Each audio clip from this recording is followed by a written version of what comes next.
ಧ್ಯಾನಕ್ಕಾಗಿ ನಮ್ಮ ಕರ್ತನಾದ ಯೇಸು ಕ್ರಿಸ್ತನು ಹೇಳಿದಂಥ 3 ಸಾಮ್ಯಗಳು ಅದು ನನ್ನ ನೆನಪಿಗೆ ಬರುವಂಥದ್ದಾಗಿದೆ. Lost sheep, lost coin, lost son. ತಪ್ಪಿ ಹೋದ ಕುರಿ, ಕಳೆದು ಹೋದ ನಾಣ್ಯ ಮತ್ತು ತಪ್ಪಿ ಹೋದಂಥ ಮಗನು. ಎಲ್ಲರಿಗೂ ಸಹ ಅತ್ಯಂತ ಪರಿಚಿತವಾದಂಥ ಒಂದು ವಾಕ್ಯ ಭಾಗ, ವೆರಿ ಫೆಮಿಲಿಯರ್ ಪ್ಯಾಸೇಜ್. ಎಲ್ಲಿ ಬರ್ತದೆ ಎಂಬುದಾಗಿ ನಾವು ನೆನಪಿಗೆ ಬರ್ತದ. All the 3 parables he told in one chapter we read that. ಎಲ್ಲ ಒಂದೇ ಚಾಪ್ಟರ್ನಲ್ಲಿ ನಾವು ಓದುವಂಥ ಆ ಒಂದು ಸಂಗತಿ ನಮ್ಮ ಕರ್ತನಾದ ಯೇಸು ಕ್ರಿಸ್ತನು ತಾನೇ ಹೇಳಿದಂಥ ಆ ಒಂದು 3 ಸಾಮ್ಯಗಳು. ತಪ್ಪಿ ಹೋದಂಥ ಕುರಿ, ಕಳೆದು ಹೋದಂಥ ಒಂದು ನಾಣ್ಯ, ತಪ್ಪಿ ಹೋದಂಥ ಆ ಒಂದು ಮಗನು.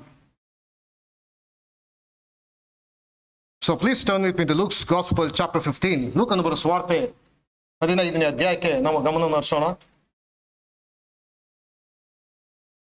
ಲೂಕನ ಬರೆದ ಸುವಾರ್ತೆ 15ನೇ ಅಧ್ಯಾಯ 1ನೇ ವಚನ. ಯೇಸುವಿನ ಉಪದೇಶವನ್ನು ಕೇಳಬೇಕೆಂದು ಎಲ್ಲ ಸುಂಕದವರು ಪಾಪಿಗಳು ಆತನ ಬಳಿಗೆ ಬರುತ್ತಾ ಇರಲು ಫರಿಸಾಯರು ಶಾಸ್ತ್ರಿಗಳು ಇವನು ಪಾಪಿಗಳನ್ನು ಸೇರಿಸಿಕೊಂಡು ಅವರ ಜೊತೆಯಲ್ಲಿ ಊಟ ಮಾಡುತ್ತಾನೆ ಎಂದು ಹೇಳಿಕೊಂಡು ಗುಣಗುಟ್ಟುತ್ತಿದ್ದರು. ಮತ್ತೊಂದು ಸಾರಿ ಓದ್ತಾನೆ. ಲೂಕನ ಬರೆದ ಸುವಾರ್ತೆ 15ನೇ ಅಧ್ಯಾಯ 1ನೇ ವಚನ. ಯೇಸುವಿನ ಉಪದೇಶವನ್ನು ಕೇಳಬೇಕೆಂದು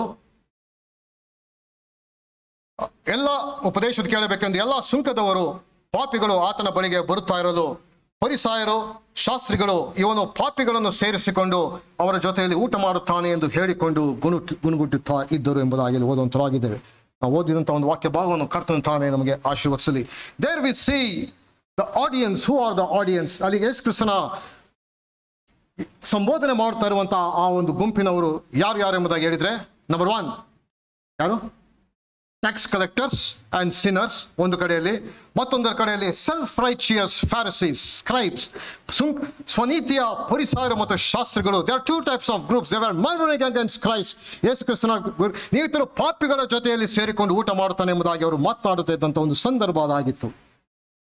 ಒಂದು ಕಡೆಯಲ್ಲಿ ಪಾಪಿಗಳು, ಸುಂಕದವರು ಒಂದು ಕಡೆಯಲ್ಲಿ, ಅವರನ್ನು ಪಾಪಿಗಳು ಎಂಬುದಾಗಿ ಬ್ರ್ಯಾಂಡ್ ಮಾಡಿಕೊಂಡಂಥ ಒಂದು ಸಂಗತಿ ಒಂದು ಕಡೆಯಲ್ಲಿ, ಮತ್ತೊಂದು ಕಡೆಯಲ್ಲಿ self righteous Pharisees and scribes, ಅಲ್ಲಿ ಸ್ವನೀತಿಯ ಫರಿಸಾಯರು ಮತ್ತು ಶಾಸ್ತ್ರಿಗಳು. ಆ ಇಬ್ಬರು ಗುಂಪುಗಳಿಗೂ ನಮ್ಮ ಕರ್ತನಾದ ಯೇಸು ಕ್ರಿಸ್ತನು ಹೇಳಿದಂಥ ಒಂದು ಸಂದೇಶ ಅದಾಗಿತ್ತು. ಏನೆಂಬುದಾಗಿ ಹೇಳಿದ್ರೆ, both these groups needed A lesson on grace and mercy. ಕೃಪೆ ದಯೆಯ ಕುರಿತಾದಂಥ ಆ ಒಂದು ಸಂದೇಶ ಆ ಇಬ್ಬರಿಗೂ ಸಹ ಅಲ್ಲಿ ಬೇಕಾದಂಥ ಒಂದು ಸನ್ನಿವೇಶ ಅದಾಗಿತ್ತು. ಆ ಇಬ್ಬರು ಗುಂಪುಗಳಿಗೂ ಸಹ, ಅಲ್ಲಿ ಪಾಪಿಗಳಿಗೂ ಒಂದು ಕಡೆಯಲ್ಲಿ, ಮತ್ತೊಂದು ಕಡೆಯಲ್ಲಿ ಸ್ವನೀತಿಯಲ್ಲಿ ನಾನು ರೈಚಿಯಸ್ ಪರ್ಸನ್, ನಾನು ನೀತಿವಂತನೆಂಬುದಾಗಿ ತಮ್ಮನ್ನು ತಾವು ಹೊಗಳಿಕೊಳ್ಳುತ್ತಾ ಇದ್ದಂಥ ಆ ಒಂದು ಗುಂಪಿನವರಿಗೂ ಸಹ ಅಲ್ಲಿ ಯೇಸು ಕ್ರಿಸ್ತನು ಅಲ್ಲಿ 3 ಸಾಮ್ಯಗಳನ್ನು ಅಲ್ಲಿ ಹೇಳಿದಂಥ ಒಂದು ಸಂಗತಿಯನ್ನು ನೋಡುವಂತರಾಗಿದ್ದೇವೆ. ಅಲ್ಲಿ ತಪ್ಪಿ ಹೋದಂಥ ಆ ಒಂದು ಕುರಿ, ಕಳೆದು ಹೋದಂಥ ಒಂದು ನಾಣ್ಯ ಮತ್ತು ತಪ್ಪಿ ಹೋದಂಥ ಮಗನ ಆ 3 ಸಾಮ್ಯಗಳನ್ನು ಅಲ್ಲಿದ್ದಂಥ ಜನರಿಗೆ ಉದ್ದೇಶಿಸಿ ಹೇಳಿದಂಥ ಒಂದು ಸಂಗತಿಯನ್ನು ಅಲ್ಲಿ ನಾವು ನೋಡುವಂತರಾಗಿದ್ದೇವೆ. ಇಲ್ಲಿ ಪ್ರಿಯರೇ, ಯೇಸು ಕ್ರಿಸ್ತನು ಹೇಳಿದಂಥ ಆ ಒಂದು ಟೇಬಲ್ ಫೆಲೋಶಿಪ್, ಪಾಪಿಗಳ ಜೊತೆಯಲ್ಲಿ ಈತನು ಊಟ ಮಾಡುತ್ತಾನೆ ಎಂಬುದಾಗಿ ಆತನು ಹೇಳ್ತಾ ಇರುವಂಥ ಆ ಒಂದು ಅನ್ಯೋನ್ಯ ಭೋಜನ, ಅದು ಕೃಪೆಯ ಸುವಾರ್ತೆಯನ್ನು ಅದು ಸಾರುತ್ತಾ ಇತ್ತು. ಏನೆಂಬುದಾಗಿ ಹೇಳಿದ್ರೆ, the table fellowship with the sinners signifies the gospel of grace. ಅಲ್ಲಿ ಯೇಸು ಕ್ರಿಸ್ತನು ಪಾಪಿಗಳ ಜೊತೆಯಲ್ಲಿ ಊಟ ಮಾಡ್ತಾ ಇದ್ದಂಥ ಆ ಒಂದು ಸಂಗತಿ, ಅಲ್ಲಿ ದೇವರು ಅಲ್ಲಿ ಪಾಪಿಗಳ ಕಡೆಗೆ ತೋರಿದಂಥ ಒಂದು ಕೃಪೆಯಿಂದ ಕೂಡಿದಂಥ ಆ ಒಂದು ಸುವಾರ್ತೆ ಅದಾಗಿತ್ತು. ಪಾಪಿಗಳ ಜೊತೆಯ ತನ್ನ ಆ ಒಡನಾಟವನ್ನು ದೃಢೀಕರಿಸಲು ಯೇಸು ಕ್ರಿಸ್ತನು 3 ಸಾಮ್ಯಗಳನ್ನು ಅಲ್ಲಿ ಆತನು ಹೇಳಿದನು. ನಾನು ಬಂದಿರುವಂತಹದ್ದೇ ಪಾಪಿಗಳಿಗೋಸ್ಕರವಾಗಿ ಎಂಬಂತ ಆ ಒಂದು ಸಂದೇಶವನ್ನು ತೆಗೆದುಕೊಂಡಂತವನಾಗಿ ಅಲ್ಲಿದ್ದಂಥ ಸದ್ದುಕಾಯರಿಗೂ ಫರಿಸಾಯರಿಗೂ ಪಾಪಿಗಳಿಗೂ ಅಲ್ಲಿ ಇದ್ದಂಥ ಸುಂಕದವರಿಗೂ ಆತನು ಹೇಳಿದಂಥ ಮಾತು, ಅಲ್ಲಿ ಈ ಒಂದು ಸಾಮ್ಯಗಳನ್ನು ಉಪಯೋಗಿಸಿ ಅಲ್ಲಿ ಒಂದು ಸಂದೇಶವನ್ನು ಅವರಿಗೆ ಅಲ್ಲಿ ಸಾರ್ತಾ ಇದ್ದನು. ಏನೆಂಬುದಾಗಿ ಹೇಳಿದ್ರೆ, ಅಲ್ಲಿ ಯಾಕೆ ವೈ ಪ್ಯಾರಬಲ್ ಎಂಬುದಾಗಿ ಹೇಳಿದ್ರೆ ಏನು, ಸಾಮ್ಯ ಎಂಬುದಾಗಿ ಹೇಳಿದ್ರೆ ಏನೆಂಬುದಾಗಿ ಹೇಳಿದ್ರೆ, ನಮ್ಮ ದೈನಂದಿನ ಜೀವಿತದ ಸಾಧಾರಣ ಸಂಗತಿಗಳನ್ನು, ಉದಾಹರಣೆಗಳನ್ನು ಉಪಯೋಗಿಸಿ ಆಳವಾದ ಆತ್ಮಿಕ ಸತ್ಯತೆಗಳನ್ನು ತಿಳಿಸುವುದೇ ಅದು ಸಾಮ್ಯ. ಪ್ಯಾರಬಲ್ ಎಂಬುದಾಗಿ ಹೇಳಿದ್ರೆ, the use of an illustration often taken from everyday life to communicate a deeper moral spiritual truth. ದೈನಂದಿನ ಜೀವಿತದ ಸಾಧಾರಣವಾದಂಥ ಉದಾಹರಣೆಗಳನ್ನು ಉಪಯೋಗಿಸಿ ಆತ್ಮಿಕವಾದಂಥ ಸತ್ಯತೆಗಳನ್ನು ತಿಳಿಸುವುದೇ ಆ ಒಂದು ಸಾಮ್ಯದ ಅದು ಮುಖ್ಯವಾದಂಥ ಒಂದು ಧ್ಯೇಯ. 15ನೇ ಅಧ್ಯಾಯಕ್ಕೆ ದಯಮಾಡಿ ತಿರುಗಿಸ್ರಿ. 4ನೇ ವಚನಕ್ಕೆ ನಾವು ಕೆಲವು ವಚನಗಳನ್ನು ನಾವು ಮುಂಜಾನೆ ಅದು ಓದಿ ಅದನ್ನು ಸ್ವಲ್ಪ ಧ್ಯಾನ ಮಾಡ್ತಾ ಬರೋಣ. ಲೂಕನ ಬರೆದ ಸುವಾರ್ತೆ 15ನೇ ಅಧ್ಯಾಯ 4ನೇ ವಚನ. ನಿಮ್ಮೊಳಗೆ ಯಾವ ಮನುಷ್ಯನಾದರೂ ತನಗೆ 100 ಕುರಿಗಳಿರಲಾಗಿ ಅವುಗಳಲ್ಲಿ ಒಂದು ಕಳೆದು ಹೋದರೆ ಅವನು 99 ಅಡವಿಯಲ್ಲಿ ಬಿಟ್ಟು ಕಳೆದು ಹೋದದ್ದು ಸಿಕ್ಕುವ ತನಕ ಅದನ್ನು ಹುಡುಕಿಕೊಂಡು ಹೋಗದೆ ಇದ್ದಾನು. What man of you have 100 sheep, if he lose one of them, doth not leave the 99 in the wilderness and go after that which is lost until he find it? And when he had found it, he laid it on his shoulders. ಅದು ಸಿಕ್ಕಿದ ಮೇಲೆ ಅವನು ಸಂತೋಷ ಪಡುತ್ತಾ ಅದನ್ನು ತನ್ನ ಹೆಗಲಿನ ಮೇಲೆ ಇಟ್ಟುಕೊಂಡು ಮನೆಗೆ ಬಂದು ಸ್ನೇಹಿತರನ್ನು ನೆರೆಹೊರೆಯವರನ್ನು ಕೂಡಿಸಿ ಕಳೆದು ಹೋಗಿದ್ದ ಕುರಿ ಸಿಕ್ಕಿತು, ನನ್ನ ಸಂಗಡ ಸಂತೋಷಿಸಿರಿ ಎಂದು ಹೇಳುವನಲ್ಲವೇ. ಬೇರೆ 7ನೇ ವಚನ ನಾವು ಹೀಗೆ ಓದುವಂತರಾಗಿದೆ. Very important verse. ಏನೆಂಬುದಾಗಿ ಹೇಳಿದ್ರೆ, ಅದರಂತೆ ದೇವರ ಕಡೆಗೆ ತಿರುಗಿಕೊಳ್ಳುವುದಕ್ಕೆ ಅವಶ್ಯವಿಲ್ಲದ 99 ಮಂದಿ ನೀತಿವಂತರಿಗಿಂತ ದೇವರ ಕಡೆಗೆ ತಿರುಗಿಕೊಳ್ಳುವ ಒಬ್ಬ ಪಾಪಿಯ ವಿಷಯವಾಗಿ ಪರಲೋಕದಲ್ಲಿ ಸಂತೋಷ ಉಂಟೆಂದು ನಿಮಗೆ ಹೇಳುತ್ತೇನೆ ಎಂಬುವಂತಹದ್ದೇ. ಮತ್ತು ಹಾಗೆ ಮುಂದಕ್ಕೆ ಹೋಗುವಂತರಾಗೋಣ. 8ನೇ ವಚನ. ಯಾವ ಹೆಂಗಸು ತನ್ನಲ್ಲಿ 10 ಪಾವಲಿಗಳಿರಲಾಗಿ ಒಂದು ಪಾವಲಿ ಕಳೆದು ಹೋದರೆ ದೀಪ ಹಚ್ಚಿ ಮನೆಯನ್ನು ಗುಡಿಸಿ ಸಿಕ್ಕುವ ತನಕ ಅದನ್ನು ಎಚ್ಚರದಿಂದ ಹುಡುಕದೆ ಇದ್ದಾಳು. ಸಿಕ್ಕಿದ ಮೇಲೆ ಆಕೆಯು ತನ್ನ ಗೆಳತಿಯರನ್ನು ನೆರೆಹೊರನ್ನು ಕೂಡಿಸಿ ಕಳೆದು ಹೋಗಿದ್ದ ಪಾವಲಿ ಸಿಕ್ಕಿತು, ನನ್ನ ಸಂಗಡ ಸಂತೋಷಿಸಿರಿ ಎಂದು ಹೇಳುವಳಲ್ಲವೇ. ಅದರಂತೆ ಒಬ್ಬ ಪಾಪಿಯು ದೇವರ ಕಡೆಗೆ ತಿರುಗಿಕೊಳ್ಳುವ ವಿಷಯದಲ್ಲಿ ದೇವದೂತರ ಮುಂದೆ ಸಂತೋಷವಾಗುವುದೆಂದು ನಿಮಗೆ ಹೇಳುತ್ತೇನೆ ಅಂದನು. ಪ್ರೇರೇನ ಓದಿದಂಥ ವಾಕ್ಯ ಭಾಗವನ್ನು ಕರ್ತಂತಾನೆ ಆಶೀರ್ವದಿಸಲಿ. ಪ್ರೇರೇನ ಓದಿದಂಥ ಆ ಒಂದು ವಾಕ್ಯದ ಭಾಗ we see 3 things. 3 ಸಾಮ್ಯಗಳಲ್ಲಿ ನೋಡುವಂತರಾಗಿದ್ದೇವೆ. Lost sheep, lost coin, lost son. ತಪ್ಪಿ ಹೋದ ಕುರಿ, ಕಳೆದು ಹೋದ ನಾಣ್ಯ, ತಪ್ಪಿ ಹೋದಂತ ಮಗನು. What is the message that Christ wants to pass on to those people?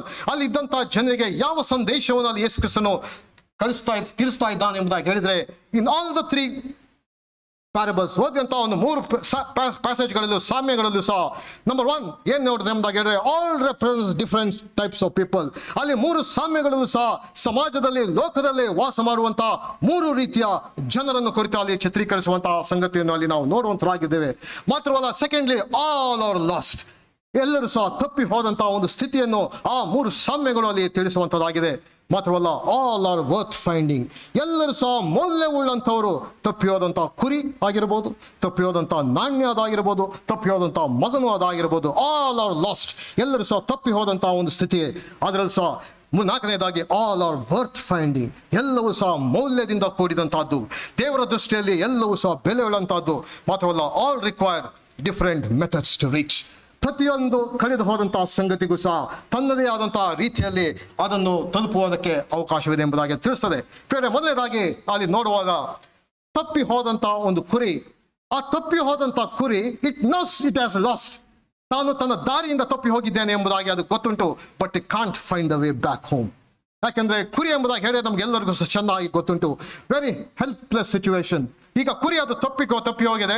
ತಾನು ಮೇಯ್ತಾ ತನ್ನ ಗುಂಪಿನಲ್ಲಿ ಹೋಗುತ್ತಿರುವ ಅಲ್ಲಿ ಪಕ್ಕದ ಒಂದು ಹಸಿರಾದಂಥ ಗಾವಲಿನಲ್ಲಿ ಸ್ವಲ್ಪ ಅದು ಡಿವಿಯೇಟನ್ ಆಗಿ ಹಾಗೆ ಅದು ಮೇಯ್ತಾ ಸ್ವಲ್ಪ ಸಮಯ ಆದಮೇಲೆ ಹಿಂತಿರುಗಿ ನೋಡಿದ್ರೆ ಆ ಮಂದೆಯಿಂದ ದೂರವಾಗಿರುವಂಥ ಸ್ಥಿತಿ ಅದಾಗಿತ್ತು. ಬೇರೆ ಇಲ್ಲಿ ಕರ್ತನಾದ ಯೇಸು ಕ್ರಿಸ್ತನಲ್ಲಿ ಹೇಳ್ತಾ ಇರುವಾಗ ತಾನು ಕಳೆದು ಹೋಗಿದ್ದೇನೆಂದು ಚೆನ್ನಾಗಿ ಗೊತ್ತು, ಆದರೆ ತನ್ನನ್ನು ತಾನು ರಕ್ಷಿಸಿಕೊಳ್ಳಲಿಕ್ಕೆ ಆಗದೇ ಇರುವಂತಹ ಒಂದು ಸ್ಥಿತಿ ಅಲ್ಲಿ ಕೆಲವರ ಒಂದು ಸ್ಥಿತಿ ಅದಾಗಿದೆ ಎಂಬುದಾಗಿ ಅಲ್ಲಿ ಯೇಸು ಕ್ರಿಸ್ತನ ಸಾಮ್ಯದ ಮುಖಾಂತರ ಅಲ್ಲಿ ಹೇಳುವುದನ್ನೆಲ್ಲ ನಾವು ನೋಡುವಂತರಾಗಿದ್ದೇವೆ. ಈ ಒಂದು ಸಾಮ್ಯದಲ್ಲಿ ಪ್ರಿಯರೇ, ದೇರ್ ಆರ್ 4 ಇಂಪಾರ್ಟೆಂಟ್ ಥಿಂಗ್ಸ್. 4 ಅಮೂಲ್ಯವಾದಂತಹ ಸಂಗತಿಗಳು ಏನೆಂಬುದಾಗಿ ಹೇಳಿದರೆ, losing, seeking, finding and rejoicing. ಕಳೆದು ಹೋಗಿರುವಂತಹದ್ದು, ಅದರ ಹಿಂದೆ ಹುಡುಕಿಕೊಂಡು ಹೋಗುವಂತಹದ್ದು, ಫೈಂಡಿಂಗ್ ಕಂಡುಕೊಳ್ಳುವಂತಹದ್ದು, ರಿಜಾಯ್ಸಿಂಗ್. ಪ್ರೇರೆ, sheep is in helpless situation, cannot find it's way back home. ತಾನು ತನ್ನ ಮನೆಗೆ ಹಿಂತಿರುಗಿ ಹೋಗಲಿಕ್ಕಾಗದೇ ಇರುವಂತಹ ಒಂದು ಸಂಗತಿ. somebody has to come and intervene. ಯಾರಾದ್ರೂ ಈಗ ಮಧ್ಯೆ ಬಂದು ಆ ಒಂದು ಕುರಿಯನ್ನು ಈಗ ರಕ್ಷಿಸಬೇಕು. ಆ ಒಂದು ಸ್ಥಿತಿ, ಆ ಕುರಿಯ ಒಂದು ಸ್ಥಿತಿ ಅದಾಗಿದೆ. ಪ್ರೇರೆ, that is the situation, plight of mankind in a helpless situation. ಪ್ರೇರೆ, ತಪ್ಪಿ ಹೋದಂಥ ಕುರಿಯ ಮುಖಾಂತರವಾಗಿ ಅಲ್ಲಿದ್ದಂಥ ಸದ್ದು ಕಾಯಿರೋ ಪರಿಸಾಯರಿಗೂ ಮತ್ತು ಅಲ್ಲಿ ಪಾಪಿಗಳಿಗೂ ಅಲ್ಲಿ ಆತನು ಹೇಳ್ತಾ ಇರುವಂತಹ ಮಾತು ಏನೆಂಬುದಾಗಿ ಹೇಳಿದ್ರೆ, ಇಡೀ ಮಾನವನ ಸ್ಥಿತಿ, ಲೋಕದಲ್ಲಿ ಇರುವಂಥ ಮನುಷ್ಯರ ಸ್ಥಿತಿ ತಪ್ಪಿ ಹೋದಂಥ ಒಂದು ಸ್ಥಿತಿ. ಯಾವ ರೀತಿಯಲ್ಲಿ ಒಂದು ಕುರಿ ತಪ್ಪಿ ಹೋಗಿದೆಯೋ ಆ ರೀತಿಯಾದಂಥ ನಿಸ್ಸಹಾಯಕವಾದಂಥ ಆ ಒಂದು ಸ್ಥಿತಿಯಲ್ಲಿ ಅದಾಗಿದೆ. ಆತ ತನ್ನನ್ನು ತಾನು ಯಾವುದೇ ರೀತಿಯಲ್ಲೂ ದೇವರ ಬಳಿಗೆ ಬರಲಿಕ್ಕಾಗದೆ ದೇವರಿಂದ ದೂರವಾಗಿ ತಪ್ಪಿ ಹೋದಂಥ ಒಂದು ಸ್ಥಿತಿ ಆಗಿದೆ ಎಂಬಂಥ ಸಂದೇಶವನ್ನು ಅಲ್ಲಿ ಆತನು ಯೇಸು ಕ್ರಿಸ್ತನು ಅಲ್ಲಿದ್ದಂಥ ಪಾಪಿಗಳಿಗೂ ಅಲ್ಲಿದ್ದಂಥ ಸೆಲ್ಫ್ ರೈಚಿಯಸ್ ಫ್ಯಾರಿಸಿಸ್ಗೂ ಆತನು ಅಲ್ಲಿ ಹೇಳುತ್ತಾ ಇರುವಂತಹ ಮಾತು, ನಾನು ನನ್ನ ಸ್ವಂತ ಕಾರ್ಯದಿಂದ ದೇವರ ಬಳಿಗೆ ತಲುಪಿ ಹೋಗ್ತೇನೆ ಎಂಬುದಾಗಿ ಅಲ್ಲಿ ಫರಿಸಾಯರವರು ಹೇಳ್ತಾ ಇದ್ದಂಥ ಒಂದು ಸಂದೇಶ ಅದಾಗಿತ್ತು. ಆದರೆ ಪ್ರಿಯರೇ, ಅಲ್ಲಿ ಯೇಸು ಕ್ರಿಸ್ತನು ಹೇಳ್ತಾ ಇರುವಂತಹ ಮಾತು, no matter what you are lost in this world, ನೀನು ದೇವರಿಂದ ದೂರವಾಗಿ ಹೋದಂತಹ ಒಂದು ಸ್ಥಿತಿ ಎಂಬುದಾಗಿ ಅಲ್ಲಿ ತಪ್ಪಿ ಹೋದಂಥ ಕುರಿಯ ಮುಖಾಂತರವಾಗಿ ಯೇಸು ಕ್ರಿಸ್ತನು ಸಂದೇಶವನ್ನು ಕೊಡ್ತಾ ಇರುವುದನ್ನು ಇಲ್ಲಿ ನೋಡುವಂತರಾಗಿದ್ದೇವೆ. ಪ್ರಿಯರೇ, ಈ ಮುಂಜಾನೆ ಒಂದು ಕ್ಷಣ ಅವಲೋಕನ ಮಾಡಿಕೊಳ್ಳೋಣ. ನಾನು ನಿಜವಾಗಿ ಸಹ ದೇವರಿಂದ ನಾನು ದೂರವಾಗಿ ಹೋದಂಥವನು, ಪಾಪಿ ನಾನು ಎಂಬಂತ ಆ ಒಂದು ಮನವರಿಕೆ ನಮ್ಮದಾಗಿದೆಯೋ?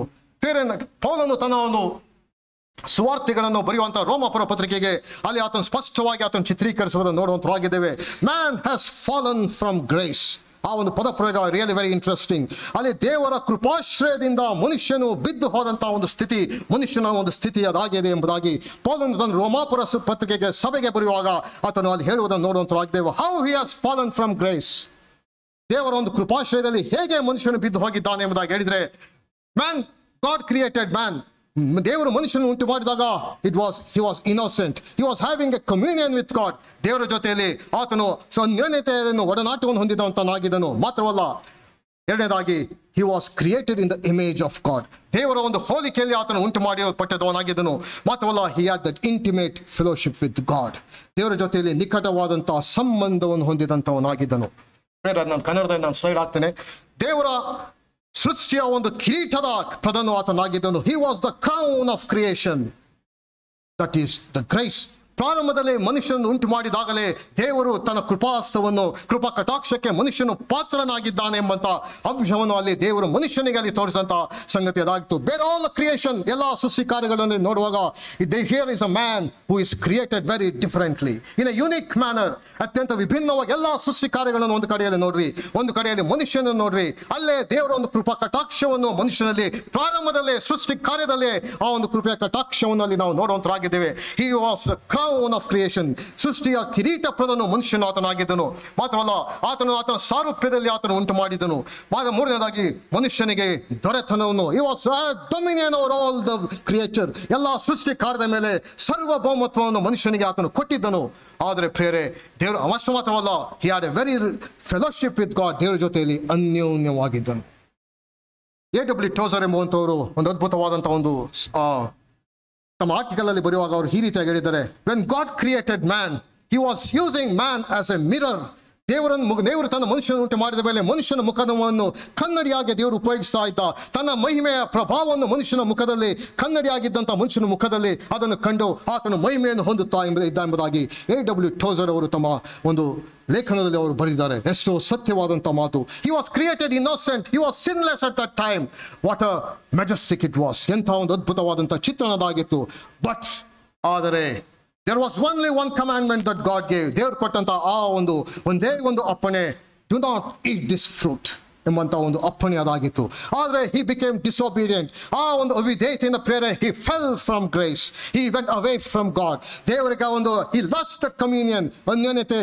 ಈಗ ದೇವರ ಬಳಿಗೆ ಮತ್ತೆ ಆ ಒಂದು ಸಂಬಂಧವನ್ನು ಏರ್ಪಡಿಸಿಕೊಳ್ಳಕ್ಕೆ ಪ್ರಯಾಸವನ್ನು ಪಡಬೇಕಾದಂತ ಒಂದು ಸಂಗತಿ ಅದಾಗಿತ್ತು. That was renouncing of grace. This renouncing of grace by mankind led to universality of sin. ಯಾವಾಗ ದೇವರ ಒಂದು ಅವಿಧೇಯತೆಗೆ ಅಲ್ಲಿ ಪಾತ್ರನಾದನು, ದೇವರಿಂದ ಪ್ರಸನ್ನತೆಯಿಂದ ದೂರವಾದನು ಪ್ರೇರೆ, ಮಾನವ ಕುಲವು ದೇವರ ಕೃಪೆಯನ್ನು ಪರಿತ್ಯಾಗ ಮಾಡಿದರ ಫಲವಾಗಿ ಜಾಗತಿಕವಾಗಿ ಎಲ್ಲರಲ್ಲಿಯೂ ಆ ಒಂದು ಪಾಪ ವ್ಯಾಪಿಸಿತು. That sin dominated on whole mankind. ಪ್ರೇರೆ, ಈ ಒಂದು ಸತ್ಯವನ್ನು ಪ್ರಿಯರೇ ಮನುಷ್ಯನು ಅದು ಅರ್ಥ ಮಾಡಿಕೊಳ್ಳಬೇಕಾದ್ದು ಬಹಳ ಸಮಂಜಸವಾದದ್ದು. Everybody is a sinner, no matter who is. ಆದರೆ ಪ್ರಿಯರೇ, ಲೋಕವು ಸೈತಾನನು ಪ್ರಿಯರೇ ಆ ರೀತಿಯಾದಂಥ ಒಂದು ಟೀಚಿಂಗ್ ಅನ್ನು ಆತನು ತಡೆಯುವುದಕ್ಕೆ ತನ್ನ ಎಲ್ಲ ರೀತಿಯ ಪ್ರಯತ್ನವನ್ನು ಆತನು ಮಾಡುವಂತವನಾಗಿದ್ದಾನೆ. ಲೋಕದಲ್ಲಿ ಪ್ರಿಯರೇ ನಾನಾ ರೀತಿಯ ಸಿದ್ಧಾಂತಗಳನ್ನು ಸೈತಾನನು ಆತನು ತಂದಿದ್ದಾನೆ. ಯಾಕೆ? ದೇವರ ಒಂದು ಸತ್ಯವನ್ನು, ಪಾಪಿಗಳು ಎಂಬಂತಹ ಸತ್ಯವನ್ನು ಮರೆಮಾಚುವುದಕ್ಕಾಗಿ. You can do in your own, ನೀನು ಸ್ವಂತ ಕಾರ್ಯದಿಂದ ನೀನು ದೇವರ ಬಳಿಗೆ ಹೋಗಬಹುದೆಂಬ ರೀತಿಯ ಎಲ್ಲ ರೀತಿಯ ಒಂದು ರೀತಿಯ ಮನಸ್ಸಿನ ಆತ್ಮಿಕ ಕಣ್ಣುಗಳನ್ನು ಕುರುಡು ಮಾಡಿದಂತಹ ಒಂದು ಸಂಗತಿಯನ್ನು ನೋಡುವಂತರಾಗಿದ್ದೇವೆ. ವಿ ಸಿ ಅಬೌಟ್ ಪ್ಲೂರಲಿಸಮ್, ಅಲ್ಲಿ ಧಾರ್ಮಿಕವಾದಂಥ ಬಹುತ್ವವಾದ ಇಲ್ಲವೇ ಅನೇಕಾಂತವಾದ ಎಂಬಂತಹ ಒಂದು ರೀತಿಯಲ್ಲಿ ಕನ್ನಡದಲ್ಲಿ ನಾವು ಹೇಳ್ಬೋದು. ಪ್ಲೂರಲಿಸಮ್, ಯಾವ ರೀತಿಯಲ್ಲಿ ಬೇಕಾದ್ರೂ ನೀನು ದೇವರ ಬಳಿಗೆ ಹೋಗಬಹುದೆಂಬಂತ ಸಿದ್ಧಾಂತವನ್ನು ಸೈತಾನನು ತಂದಂತ ಒಂದು ಸಂಗತಿಯನ್ನು ಅಲ್ಲಿ ನಾವು ನೋಡುವಂತರಾಗಿದ್ದೇವೆ. ಇಂದು ನೋಡುವಾಗ ದುಸ್ಥಿತಿ ಏನೆಂಬುದಾಗಿ ಹೇಳಿದರೆ, no matter what religion you are going on, no matter what faith you are following on, everything will lead to God. ಅದು ಯಾವುದೇ ವಾಟ್ ಎವರ್ ಇಸಮ್ ಆಗಿರ್ಬೋದು, ಯಾವ ರೀತಿಯ ಹಿಂದೂಯಿಸಮ್ ಆಗಿರ್ಬೋದು, ಯಾವುದೇ ರೀತಿಯ ಮೊಹಮ್ಮಡಿಸಮ್ ಆಗಿರ್ಬೋದು, ಯಾವುದೇ ರೀತಿಯ ಕ್ರಿಶ್ಚಿಯಾನಿಟಿ ಆಗಿರ್ಬೋದು, ಎಲ್ಲವೂ ಸಹ ಒಂದೇ, ಎಲ್ಲವೂ everything will lead to God ಎಂಬುದಾಗಿ ಹೇಳಿದಂಥ ಆ ಪ್ಲೂರಲಿಸಮ್ನ ಆ ಒಂದು ಸಿದ್ಧಾಂತ ಅದಾಗಿದೆ ಪ್ರೇರೆ. ಆದರೆ ತಪ್ಪಿ ಹೋದಂಥ ಆ ಒಂದು ಕುರಿಯ ಮುಖಾಂತರವಾಗಿ ಅಲ್ಲಿ ಹೇಳ್ತಾ ಇರುವಂಥ ಒಂದು ಸಂದೇಶ ಎಂದಾಗ ಹೇಳಿದ್ರೆ, there is Christianity is separate from all other religions.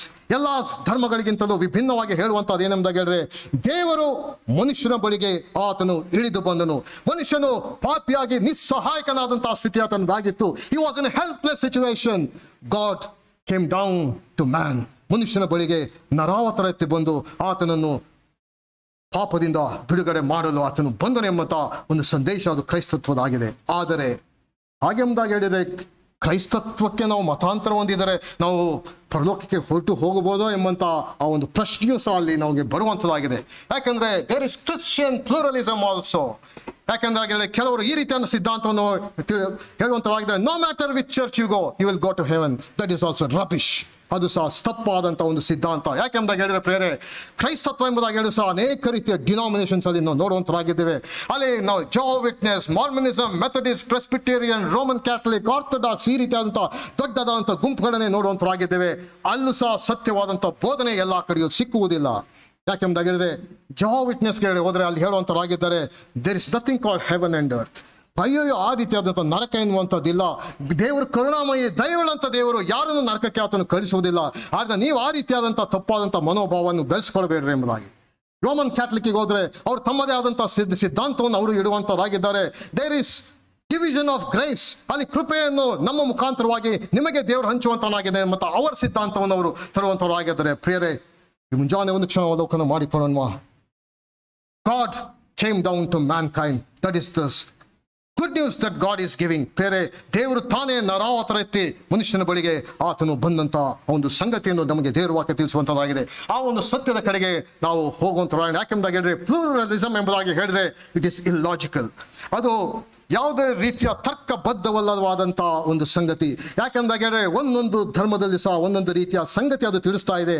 ದೇವರನ್ನು ಕಂಡುಕೊಳ್ಳುವುದಕ್ಕೆ ನಾನಾ ವ್ಯತಿರಿಕ್ತವಾದಂತಹ ಸಂಗತಿಗಳು ಮಾತ್ರವಲ್ಲ, ಇಟ್ ಈಸ್ ಅನ್ಬಿಬ್ಲಿಕಲ್. ಅದು ಸತ್ಯವೇದಕ್ಕೆ ವಿರುದ್ಧವಾದಂತಹ ಒಂದು ಸಂಗತಿ.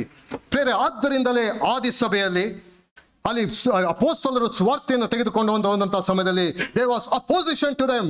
ಅಲ್ಲಿ ಅವರಿಗೆ, ನೀವು ಮಾಡ್ತಾ ಇರುವಂತಹದ್ದು ತಪ್ಪು, there is only one way, ಅದು ಯೇಸು ಕ್ರಿಸ್ತನು ಎಂಬಂತಹ ಮುಖಾಂತರವಾಗಿ ಮಾತ್ರ ಪರಲೋಕಕ್ಕೆ ಸಾಧ್ಯ ಎಂಬುದಾಗಿ ಆದಿ ಕಾಲದಲ್ಲಿ, ಆ ಮೊದಲನೇ ಶತಮಾನದಲ್ಲಿ ಆ ಒಂದು ಕ್ರೈಸ್ತರ ಆ ಒಂದು ಪ್ರಾರಂಭದ ಆ ಒಂದು ಅವಧಿಯಲ್ಲಿ ಈ ಒಂದು ಸಂದೇಶವನ್ನು ತೆಗೆದುಕೊಂಡಾಗ ಅನೇಕರು ರಕ್ತ ಸಾಕ್ಷಿಯಾಗಿ ಸತ್ತಂತ ಒಂದು ಸಂಗತಿಯನ್ನು ನೋಡುವಂತರಾಗಿದ್ದೇವೆ.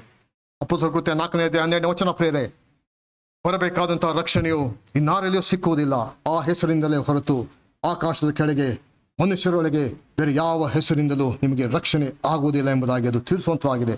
ಪ್ರೇರೆ, ಈ ಮುಂಜಾನೆ ಇನ್ನು ಸಹ ನಾವು ರಕ್ಷಕನಾದ ಯೇಸು ಕ್ರಿಸ್ತನನ್ನು ಕಂಡುಕೊಳ್ಳದೇ ಇದ್ದರೆ ಪ್ರೇರೆ, ಒಂದು ಕ್ಷಣ ಅವಲೋಕನ ಮಾಡಿಕೊಳ್ಳೋಣ. We are in a lost condition. ಯಾವ ರೀತಿಯಲ್ಲಿ ತಪ್ಪಿಯೋದಂತ ಕುರಿ ನಿಸ್ಸಹಾಯಕವಾಗಿತ್ತು, ಆ ರೀತಿಯಾಗಿ ಮಾನವನು ಪಾಪಿಯಾಗಿ ಅಲ್ಲಿ ಆತನು ತನ್ನನ್ನು ತಾನು ರಕ್ಷಿಸಿಕೊಳ್ಳಲಿಕ್ಕಾಗದೇ ಇದ್ದಂತಹ ಸ್ಥಿತಿ ಅದಾಗಿತ್ತು. ಅಂತಹ ಒಂದು ಸ್ಥಿತಿಯಲ್ಲಿ ದೇವರು ಹಿ ಸೆಂಟ್ ಹಿಸ್ ಓನ್ಲಿ ಬಿಗಾಟನ್ ಸನ್, ಮನುಷ್ಯ ಕುಮಾರನು ಕೆಟ್ಟು ಹೋಗಿರುವುದನ್ನು ಹುಡುಕಿ ರಕ್ಷಿಸೋದಕ್ಕೋಸ್ಕರ ಹೀಗೆ ಆತನು ಈ ಲೋಕಕ್ಕೆ ಬಂದನು ಎಂಬುದಾಗಿ ನಮಗೆ ದೇವರ ವಾಕ್ಯ ತಿಳಿಸುವಂತಾಗಿದೆ. ಪಾಪಿಯಾದ ನಮ್ಮ ಬಳಿಗೋಸ್ಕರವಾಗಿ ಅಲ್ಲಿ ತನ್ನ ಏಕಮಾತ್ರ ಕುಮಾರನನ್ನು ಅಲ್ಲಿ ಆತನು ಕಳಿಸಿಕೊಟ್ಟನು. ಬೇರೆ, ಯೆಶಾಯನ ಪ್ರವಾದನ ಗ್ರಂಥ 53ನೇ ಅಧ್ಯಾಯದಲ್ಲಿ ನಾವು ಓದುವಂತರಾಗಿದ್ದೇವೆ. ನಾವೆಲ್ಲರೂ ಕುರಿಗಳಂತೆ ದಾರಿ ತಪ್ಪಿ ತೊಳೆಯುತ್ತಿದ್ದೆವು, ಪ್ರತಿಯೊಬ್ಬನು ತನ್ನ ತನ್ನ ದಾರಿಯನ್ನು ಹಿಡಿತಿದ್ದನು, ನಮ್ಮೆಲ್ಲರ ದೋಷ ಫಲವನ್ನು ಯೆಹೋವನು ಆತನ ಮೇಲೆ ಹಾಕಿದನು ಎಂಬುದಾಗಿ. ಬೇರೆ, ಮುಂಜಾನೆ ಇನ್ನು ಸಹ ಆ ಒಂದು ನಿಶ್ಚಯತ್ವ, ರಕ್ಷಣೆಯ ಒಂದು ನಿಶ್ಚಯತ್ವ ಇಲ್ಲದೆ ಹೋದರೆ, ನಾನು ಪಾಪಿ ಎಂಬಂತ ಆ ಒಂದು ಮನವರಿಕೆ ಅದು ಇಲ್ಲದೆ ಹೋದರೆ ಪ್ರೇರೆ, ತಪ್ಪಿಯಾದಂಥ ಕುರಿಯ ಮುಖಾಂತರವಾಗಿ ಯೇಸು ಕ್ರಿಸ್ತನು ಕೊಡ್ತಾ ಇರುವಂತಹ ಸಂದೇಶ ಎಂಬುದಾಗಿದ್ರೆ, we all are in a lost condition. ನಾವೆಲ್ಲರೂ ಸಹ ಪಾಪಿಗಳಾಗಿ ನಿಸ್ಸಹಾಯಕವಾದಂತಹ ಒಂದು ಸ್ಥಿತಿ ನಮ್ಮದಾಗಿತ್ತು. God sent his only begotten Son, that whosoever believeth in him should not perish but have everlasting life. ನಿತ್ಯ ಜೀವವನ್ನು ಪಡೆಯಬೇಕೆಂಬುದಾಗಿ ತನ್ನ ಏಕಮಾತ್ರ ಕುಮಾರನನ್ನು ಅಲ್ಲಿ ಕಳಿಸಿಕೊಟ್ಟನೆಂಬಂತ ಆ ಒಂದು ಸಂದೇಶವನ್ನು ಪ್ರೇರೆ ಅದು ನಮಗೆ ತಿಳಿಸುವಂತಾಗಿದೆ. ಮಾತ್ರವಲ್ಲ ಪ್ರೇರೆ, ನಾವು ಮುಂದಕ್ಕೆ ನಾವು ಹೋಗುವಂತರಾಯೋಣ. ಎರಡನೇದಾಗಿ ಪ್ರೇರೆ, ದೇರ್ ಇಸ್ ಅ ಕಾಯಿನ್. ಅಲ್ಲಿ ಒಂದು ನಾಣ್ಯ ತಪ್ಪಿ ಹೋದಂತ, ಕಳೆದು ಹೋದಂತ ಒಂದು ನಾಣ್ಯವನ್ನು ನಾವು ನೋಡುವಂತರಾಗಿದ್ದೇವೆ. This speaks of the second group of people. ಮತ್ತೊಂದು ರೀತಿಯ ಗುಂಪಿನ ಜನರನ್ನು ತೋರಿಸುವಂತಾಗಿದೆ. ಏನೆಂಬುದಾಗಿ ಹೇಳಿದ್ರೆ, they know it is lost, ನಾಣ್ಯ ಎಂಬುದಾಗಿ ಹೇಳಿದ್ರೆ ಜೀವ ಇಲ್ಲದೆ ಇರುವಂತಹ ಒಂದು ಅದಕ್ಕೆ ಜೀವ ಇಲ್ಲದೆ ಇರುವಂತಹ ಒಂದು ವಸ್ತು. It doesn't know that it has last. ತಾನು ಕಳೆದು ಹೋಗಿದ್ದೇನೆ ಎಂಬಂತಹ ಪರಿವೇ ಅದಕ್ಕೆ ಇಲ್ಲ. ಕೆಲವು ಜನರು ತಮ್ಮದೇ ಆದಂತಹ ರೀತಿಯಲ್ಲಿ ಅವರು ದಾಟಿ ಹೋಗುತ್ತಾ ಇದ್ದಾರೆ, ತಾವು ನಾಶದ ಕಡೆಗೆ ಹೋಗುತ್ತಾ ಇದ್ದಾರೆ ಎಂಬಂತ ಅರಿವೇ ಇಲ್ಲದೆ ಇರುವಂತಹ ಒಂದು ಸ್ಥಿತಿಯನ್ನು ಅದು ನಮಗೆ ತಿಳಿಸುವಂತಾಗಿದೆ. ಆದರೆ but that coin is value in the site of god. ಆದರೆ ನಾನು ಕಳೆದು ಹೋಗಿದ್ದೇನೆ ಎಂಬ ಅರಿವೇ ಇಲ್ಲದೆ ಹೋಗಿದ್ದಾಗಿ ಸಹ ಆ ವ್ಯಕ್ತಿಯು ಸಹ ದೇವರ ದೃಷ್ಟಿಯಲ್ಲಿ ಏನು, ಈಸ್ ವ್ಯಾಲ್ಯೂಯಬಲ್, ಆತನು ಮೌಲ್ಯವುಳ್ಳಂತವನು. ಬೇರೆ ಈ ಒಂದು ಸಾಮ್ಯದಲ್ಲಿ ಏನೆಂಬುದಾಗಿ ಹೇಳಿದರೆ the Greek word used is drachma. ಒಂದು ನಾಣ್ಯ ಎಂಬುದಾಗಿ ಹೇಳಿದರೆ ಆ ಒಂದು ದಿನದಲ್ಲಿ ಒಂದು ದಿನದ ಒಂದು ಕೂಲಿ, ಒಂದು ದಿನದ ಒಂದು ಕೂಲಿಗೆ ಆ ಒಂದು ನಾಣ್ಯವನ್ನು ಆ ಒಂದು ದಿನಗಳಲ್ಲಿ ಅದು ಕೊಡ್ತಾ ಇದ್ರು. ಒಬ್ಬ ವ್ಯಕ್ತಿ ತಾನು ಅನುಕೂಲಸ್ಥನಾಗಿದ್ದರೆ ತಾನು ಮದುವೆ ಆಗುವಂತಹ ಒಂದು ಸಮಯದಲ್ಲಿ ತಾನು ಮದುವೆ ಆಗುವಂತಹ ಒಬ್ಬ ತನ್ನ ಹೆಂಡತಿಗೆ ಆತನು 10 ನಾಣ್ಯಗಳ ಒಂದು ನೆಕ್ಲೆಸ್ ಅನ್ನು ಆ ಒಂದು ದಿನಗಳಲ್ಲಿ ಕೊಡ್ತಾ ಇದ್ದಾನೆ ಎಂಬುದಾಗಿ ಆ ಚರಿತ್ರೆಯಲ್ಲಿ ತಿಳಿಸುವಂಥದ್ದಾಗಿದೆ. 10 coins of necklace he used to give as a gift. ಅಲ್ಲಿ ಮುಂದೆ ತನ್ನ ಮದುವೆ ಆಗಲಿಕ್ಕಿರುವಂತಹ ಆತನ ಪತ್ನಿಗೆ ಆತನು ಉಡುಗೊರೆಯಾಗಿ ಅಲ್ಲಿ ಕೊಡ್ತಾ ಇದ್ದಂತ ಅವನ ನಿದರ್ಶನಗಳಿವೆ. ಆಕೆಯು ಅದನ್ನು ನೆಕ್ಲೆಸ್ ಆಗಿ ಆಗಲಿ ಇಲ್ಲವೇ ಹಣೆಗೆ ಹೆಡ್ ಬ್ಯಾಂಡ್ ಆಗಲಿ ಆಕೆಯು ಧರಿಸುತ್ತಾ ಇದ್ದಳು ಆ ಒಂದು ದಿನಗಳಲ್ಲಿ. ಆದರೆ ನಾವು she has last one coin, ಈಗ ಒಂದು ನಾಣ್ಯ ಅದು ಕಳೆದು ಹೋಗಿದೆ. ಈಗ it is A very sentimental one. ಅದು ಮೌಲ್ಯದಿಂದ ಕೂಡಿದಂತ ಮಾತ್ರವಲ್ಲ, ಅದು ಭಾವನಾತ್ಮಕವಾದಂತಹ ಒಂದು ಸಂಗತಿ. She start searching. ಅದನ್ನೇ ಆಕೆಯು ಹುಡುಕಿ ಅದನ್ನು ಕಂಡುಕೊಂಡ ಮೇಲೆ ಅಲ್ಲಿ ಆಕೆಗೆ ಇರುವಂತಹ ಆನಂದದಲ್ಲಿ ನಾವು ನೋಡುವಂತರಾಗಿದ್ದೇವೆ. ಪ್ರೇರೆ ಇದು ಏನ್ ತೋರಿಸ್ತದೆ ಎಂಬುದಾಗಿ ಹೇಳಿದ್ರೆ, ದೇವರ ದೃಷ್ಟಿಯಲ್ಲಿ ನಾವು ಕಳೆದು ಹೋಗಿದ್ದೇನೆ ಎಂಬಂತ ಅರಿವು ಮನವರಿಕೆ ಇಲ್ಲದೆ ಹೋದಾಗ್ಯೂ ಸಹ we are valuable in the site of god. ದೇವರ ದೃಷ್ಟಿಯಲ್ಲಿ ನಾವು ಮೌಲ್ಯ ಉಳ್ಳವರೆಂಬಂತ ಅಂಶವನ್ನು ಅದು ನಮಗೆ ತಿಳಿಸುವಂತಾಗಿದೆ. ಮತ್ತಾಯನ ಬರೆದ ಸುವಾರ್ತೆ ಪ್ರೇರೆ 24ನೇ ಅಧ್ಯಾಯದಲ್ಲಿ ನಾವು ಹೀಗೆ ಓದುವಂತರಾಗಿದ್ದೇವೆ. ಮತ್ತಾಯನ ಬರೆದ ಸುವಾರ್ತೆ 24ನೇ ದಿನದಲ್ಲಿ ನೋಹನ ದಿವಸಗಳು ಹೇಗಿದ್ದವೋ ಹಾಗೆಯೇ ಮನುಷ್ಯ ಕುಮಾರನ ಪ್ರತ್ಯಕ್ಷತೆಯು ಇರುವುದು. ಹೇಗೆಂದ್ರೆ ಜಲಪ್ರಳಯಕ್ಕೆ ಮುಂಚಿನ ದಿನಗಳಲ್ಲಿ ನೋಹನು ನಾವೆಯಲ್ಲಿ ಸೇರಿದ ದಿನದ ತನಕ ಜನರು ಉಣ್ಣುತ್ತಾ ಕುಡಿಯುತ್ತಾ ಮದುವೆ ಮಾಡಿಕೊಡುತ್ತಾ ಇದ್ದರು. ಪ್ರಳಯದ ನೀರು ಬಂದು ಎಲ್ಲರನ್ನು ಬಡಿಕೊಂಡು ಹೋಗುವ ತನಕ ಏನೂ ತಿಳಿಯದೇ ಇದ್ದರು. The life was going on as usual. ನಾನು, ನನ್ನ ಹೆಂಡತಿ, ನನ್ನ ಮಕ್ಕಳು, ನನ್ನ ಪ್ರೊಫೆಷನ್, ನನ್ನ ಇನ್ವೆಸ್ಟ್ಮೆಂಟ್ ಅದರಲ್ಲೇ ಸಂಪೂರ್ಣವಾಗಿ ಇಳಿದು ಹೋದಂತಹ ಸ್ಥಿತಿ ಅದಾಗಿತ್ತು. ನನ್ನ ಮರಣಾನಂತರಂತ ಜೀವಿತ, what is life after my death ಎಂಬಂತಹ ಸಂಗತಿ ಮನವರಿಕೆ ಇಲ್ಲದೆ ಇರುವಂತಹ ಸ್ಥಿತಿ. ತಾನು ಕಳೆದು ಹೋಗಿದ್ದೇನೆ ಪಾಪಿ ಎಂಬಂತ ಅರಿವೇ ಇಲ್ಲದಂತಹ ಆ ಒಂದು ಗುಂಪಿನವರಿಗೆ ನಮ್ಮ ಕರ್ತನಾದ ಯೇಸು ಕ್ರಿಸ್ತನ ಸಂದೇಶ ಕೊಡುತ್ತಿರುವಂತಹದ್ದು, ಗೋ ಆಫ್ಟರ್ ದೆಮ್, ಅವರ ಹಿಂದೆ ಹೋಗಿ ಹುಡುಕಿರಿ ಎಂಬುದಾದಂತಹ ಸಂದೇಶವನ್ನು ಅಲ್ಲಿ ನೋಡುವಂತರಾಗಿದೆ. ಅನೇಕ ವರ್ಷಗಳ ಹಿಂದೆ ಪ್ರೇರೆ ನಾಯಗರ ಫಾಲ್ಸಿನ ಬಳಿಯಲ್ಲಿ ಒಬ್ಬ ಟೂರಿಸ್ಟ್ ಗೈಡ್, ಆತನು he had nothing to do, ಆತನಿಗೆ ಎಲ್ಲ ಕೆಲಸ ಮುಗಿದು ಹೋಗಿತ್ತು. ಆತನು ಸ್ವಲ್ಪ ವಿಶ್ರಮಿಸಿಕೊಳ್ಬೇಕೆಂಬುದಾಗಿ ತನ್ನ ದೋಣಿಯನ್ನು ಅಲ್ಲಿ ದಡಕ್ಕೆ ತಂದು ಅಲ್ಲಿ ಹಾಗೆ ಅದರಲ್ಲಿ ವಿಶ್ರಮಿಸಿಕೊಳ್ತಾ ಆತನು ಇದ್ದನು. ಸ್ವಲ್ಪ ಸಮಯದಲ್ಲೇ ಆತನು ಆಯಾಸದ ನಿಮಿತ್ತವಾಗಿ ಆ ದೋಣಿಯಲ್ಲೇ ಹಾಗೆ ನಿದ್ರೆಗೆ ಆತನು ಜಾರಿ ಹೋದನು. ನಾಯಗರ ಫಾಲ್ಸಿನ ಸಮೀಪದಲ್ಲಿ ಈಸ್ ಅ ಟೂರಿಸ್ಟ್ ಗೈಡ್. ಸ್ವಲ್ಪ ಸಮಯ ಆದಮೇಲೆ ಆತ ನಿದ್ರೆಗೆ ಜಾರಿ ಹೋಗಿದ್ದಾನೆ. ಆ ಒಂದು ಅಲೆಯ ಒಂದು ಹೊಡೆತ ರಭಸಕ್ಕೆ ಆ ಒಂದು ದೋಣಿ ಹಾಕಿದಂಥ ಗಂಟು ಬಿಚ್ಚಿ ಹೋಗಿ ಸ್ವಲ್ಪ ಅದು ನದಿಯ ಆ ಒಂದು ಫಾಲ್ಸಿನ ಒಂದು ಮಧ್ಯಭಾಗಕ್ಕೆ ಅದು ಅಲೆಯ ಒಂದು ಹೊಡೆತದಿಂದ ಮಧ್ಯಕ್ಕೆ ನಿಧಾನವಾಗಿ ಬರಲಿಕ್ಕೆ ಪ್ರಾರಂಭವಾಯಿತು. ಕೆಲವು ಅಲ್ಲಿ ನಿಂತಿದ್ದಂಥವರು ಕೂಗಲಿಕ್ಕೆ ಪ್ರಾರಂಭಿಸಿದರು. ಎಲ್ಲಿ ಆತನು ಸತ್ತು ಹೋಗ್ತಾನೋ, ಎಲ್ಲಿ ಆತನು ಪ್ರಪಾತಕ್ಕೆ ಇನ್ನು ಮುಂದೆ ಸ್ವಲ್ಪ ಹೋದರೆ ಮುಂದೆ ನಾಯಗರ ಫಾಲ್ಸಿನ ದೊಡ್ಡ ಪ್ರಪಾತ ಅಲ್ಲಿದೆ, ಅದಕ್ಕೆ ಎಲ್ಲಿ ಜಾರಿ ಬಿದ್ದೋಗ್ತಾನೆ ಎಂಬುದಾಗಿ ಕೂಗಲಿಕ್ಕೆ ಪ್ರಾರಂಭ ಮಾಡಿದರು. ಎಷ್ಟೇ ಕೂಗಿದ್ರು ಸಹ ಆತನ ನಿದ್ರೆಯಲ್ಲಿ ಜಾರಿ ಹೋಗಿದ್ದನು. ಆತನಿಗೆ ಅದೆಚ್ಚರವೇ ಆಗಲಿಲ್ಲ. ಸ್ವಲ್ಪ ಸಮಯದಲ್ಲಿ ಆತನಿಗೆ ಅಲ್ಲಿನ ನಾಯಗರ ಫಾಲ್ಸಿನ ಆ ಒಂದು ಸೌಂಡ್, ಆ ಒಂದು ರಭಸ ಕೇಳಿ ಆತನಿಗೆ ಎಚ್ಚರ ಆಯಿತು. ಎಚ್ಚರ ನೋಡಿದಾಗ ಅದು ಕಾಲವು ಮಿಂಚಿ ಹೋಗಿತ್ತು. ಪ್ರಪಾತದ ಸಮೀಪದಲ್ಲೇ ಆತನ ದೋಣಿಯಲ್ಲಿ ನಿಂತಿತ್ತು. ಅಲ್ಲೇ ಆತನು ಕಳೆದು ಹೋದ. ಬೇರೆ This illustrates indifference of people today. ಆಲಸ್ಯಕರವಾದಂತಹ ಯಾವುದೇ ರೀತಿಯ ಮುಂದಿನ ಜೀವಿತದ ಒಂದು ಪರಿವೇ ಇಲ್ಲದೆ ನಾನು ನನ್ನ ಲೈಫ್ ಎಂಬುದಾಗಿ ತೆಗೆದುಕೊಂಡು ಹೋಗುವಂಥದ್ದು, what is my life after this ಎಂಬುದಾಗಿ ಆಲೋಚನೆ ಇಲ್ಲದೆ ಸಾಗುವಂಥ ಆ ಒಂದು ಮನೋಸ್ಥಿತಿಯನ್ನು ಅದು ನಮಗೆ ತಿಳಿಸುವಂತಾಗಿದೆ. ಬೇರೆ ಮುಂಜಾನೆ ಒಂದು ಕ್ಷಣ ಅವಲೋಕನ ಮಾಡಿಕೊಳ್ಳೋಣ. ಲಾಸ್ಟ್ ಶಿಪ್, ತಪ್ಪಿಯೋದಂಥ ಕುರಿಯ ಸ್ಥಿತಿ ನಮ್ಮೊಬ್ಬೊಬ್ಬರ ಸ್ಥಿತಿ ಅದಾಗಿದೆ. ಪಾಪಿಯ ಹಾಗೆ ನಿಸ್ಸಹಾಯಕವಾದಂತಹ ಸ್ಥಿತಿ. ಇನ್ನು ಕೆಲವರು ನಾನು ತಪ್ಪಿ ಹೋಗಿದ್ದೇನೆ ಎಂಬಂತ ಅರಿವೇ ಇಲ್ಲದಂಥ ರೀತಿಯಲ್ಲಿ ತಮ್ಮದೇ ಆದಂಥ ಲೋಕದಲ್ಲಿ ತಮ್ಮ ಎಲ್ಲ ವಿಲಾಸಗಳಲ್ಲಿ, ತಮ್ಮದೇ ಆದಂಥ ಪ್ರೊಫೆಷನಲ್ಲಿ, ತಮ್ಮದೇ ಆದಂಥ ಕಾರ್ಯಗಳಲ್ಲಿ ಮುಳುಗಿ ಹೋದಂತಹ ಸ್ಥಿತಿ ಅದಾಗಿದೆ. ಅಂಥವರಿಗೆ ಕರ್ತನು ಕೊಡುವಂಥ ಒಂದು ಸಂದೇಶ, ಬಿವೇರ್. ಯಾಕೆಂಬುದಾಗಿ ಹೇಳಿದರೆ ಆತನು ಬರುವಂಥ ಒಂದು ದಿನ, ಪ್ರಿಪೇರ್ ಟು ಮೀಟ್ ದೈ ಗಾಡ್. ನಿನ್ನ ಕರ್ತನನ್ನು ಭೇಟಿ ಮಾಡುವುದಕ್ಕೆ ನಿನ್ನನ್ನು ಸಿದ್ಧ ಮಾಡಿಕೊ ಎಂಬಂತ ಸಂದೇಶವನ್ನು ಅಲ್ಲಿ ಕೊಡುವುದು ನೋಡುವಂತರಾಗಿದೆ. ಪ್ರಿಯರೇ, ಕಡೆಯದಾಗಿ ನೋಡುವಾಗ ಪ್ರಿಯರೇ, there we see lost son. ಪ್ರಿಯರೇ, ಈತನು ಚೆನ್ನಾಗಿ ಆತನಿಗೆ ಗೊತ್ತು, ನಾನು ತಪ್ಪಿ ಹೋಗಿದ್ದೇನೆ ಎಂಬುದಾಗಿ ಆತನಿಗೆ ಗೊತ್ತುಂಟು. ಆದರೂ ಸಹ ತಾನು ಹಿಂದೆ ಬರಲಿಕ್ಕೆ ಆ ಮನಸ್ಸು ಮಾಡುವಂತ ಯಾವುದೇ ರೀತಿಯ ಪ್ರಯತ್ನವನ್ನು ಅಲ್ಲಿ ಆತ ಮಾಡ್ತಾ ಇಲ್ಲ. ಅಂಟಿಲ್ ಸಮ್ ಕ್ರೈಸಿಸ್ ಕಮ್ಸ್, ಏನೋ ಆತನ ಜೀವಿತದಲ್ಲಿ ದೊಡ್ಡ ಗಡಬಡಿದಾದಂತಹ ಒಂದು ಸಂಗತಿ ಸಂಭವಿಸಿದಾಗ ಮಾತ್ರ ಅಲ್ಲಿ ಜ್ಞಾನೋದಯವಾಗುವಂತಾಗಿದೆ. ಪ್ರಿಯರೇ, here V see what a father he is, forgiving father. ಆ ಒಂದು ಸಾಮ್ಯದಲ್ಲಿ ಪ್ರಿಯರೇ, ನಮಗೆಲ್ಲರಿಗೂ ಸಹ ಆತನ ತಪ್ಪಿ ಹೋದಂಥ ಮಗನ ಸಾಮ್ಯ ನಮಗೆ ಚೆನ್ನಾಗಿ ಗೊತ್ತುಂಟು. ಆತನು ಆ ಒಂದು ಹಣವನ್ನೆಲ್ಲವನ್ನು ಎತ್ತಿಕೊಂಡು ಆತನು ಬಹಳ ದೂರ ದೇಶಕ್ಕೆ ಆತನು ಹೋದಾಗ ತಂದೆಯಾದ ದೇವರು ತಂದೆಗೆ ಪ್ರಿಯರೇ, it was a wounded heart, ಆತನ ಹೃದಯ ಅದು ಗಾಯವಾಗಿ ಹೋದಂತಹ ಸನ್ನಿವೇಶ ಅದಾಗಿತ್ತು.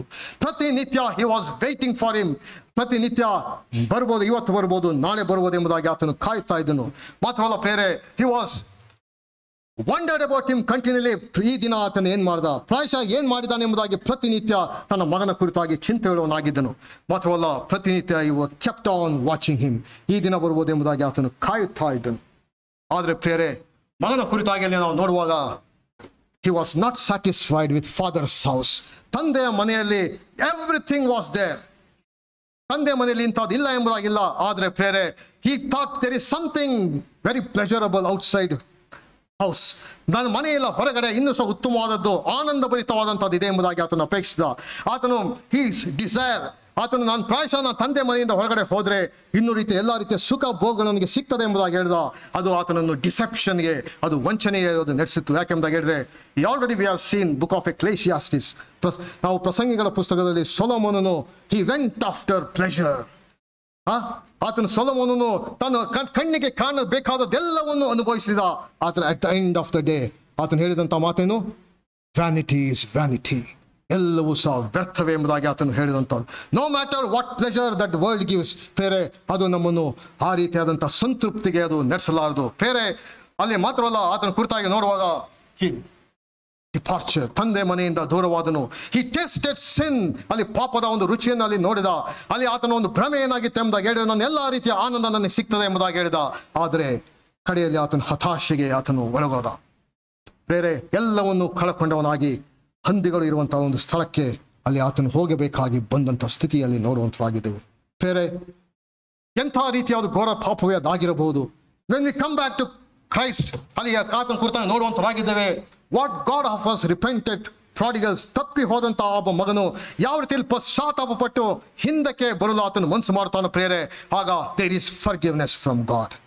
ನೋ ಮ್ಯಾಟರ್ ಯಾವುದೇ ರೀತಿ ಘೋರವಾದಂತಹ ಒಂದು ಪಾಪ ನಮ್ಮದಾಗಿರ್ಬೋದು, ದೇವರಿಂದ ದೂರವಾಗಿ ಹೋದಂಥ ಒಂದು ಸನ್ನಿವೇಶ ನಮ್ಮದು ಆಗಿರ್ಬೋದು. ಪ್ರೇರೆ, when we come back to Christ, ನಾವು ಯಾವಾಗ ಕ್ರಿಸ್ತನ ನಾವು ಬಳಿಗೆ ಬರುತ್ತೇವೋ, ದೇರ್ ಈಸ್ ಫರ್ಗಿವ್ನೆಸ್. ಅಲ್ಲಿ ಆತನು ಕ್ಷಮಾಪಣೆಯಿಂದ ನಮ್ಮನ್ನು ಆತನು ಸೇರಿಸಿಕೊಳ್ಳುವಂತನಾಗಿದ್ದಾನೆ. ದೇರ್ ಇಸ್ ಆಕ್ಸೆಪ್ಟೆನ್ಸ್, ನಮ್ಮನ್ನು ಆತನು ಸ್ವೀಕಾರ ಮಾಡುವಂತನಾಗಿದ್ದಾನೆ. ಮಾತ್ರವಲ್ಲ ಪ್ರೇರೆ, ದೇರ್ ಇಸ್ ರೆಸ್ಟೋರೇಷನ್, ನಮ್ಮನ್ನು ಯಥಾಸ್ಥಾನಕ್ಕೆ ಆತನು ನಮ್ಮನ್ನು ನಡೆಸುವಂತನಾಗಿದ್ದಾನೆ. ದೇರ್ ಇಸ್ ರಿಜಾಯ್ಸಿಂಗ್, ಅಲ್ಲಿ ಆನಂದ ಭರಿತವಾದಂತಹ ಒಂದು ಸಂಗತಿ ಅದು ಆಗಿರುವಂಥದ್ದಾಗಿದೆ.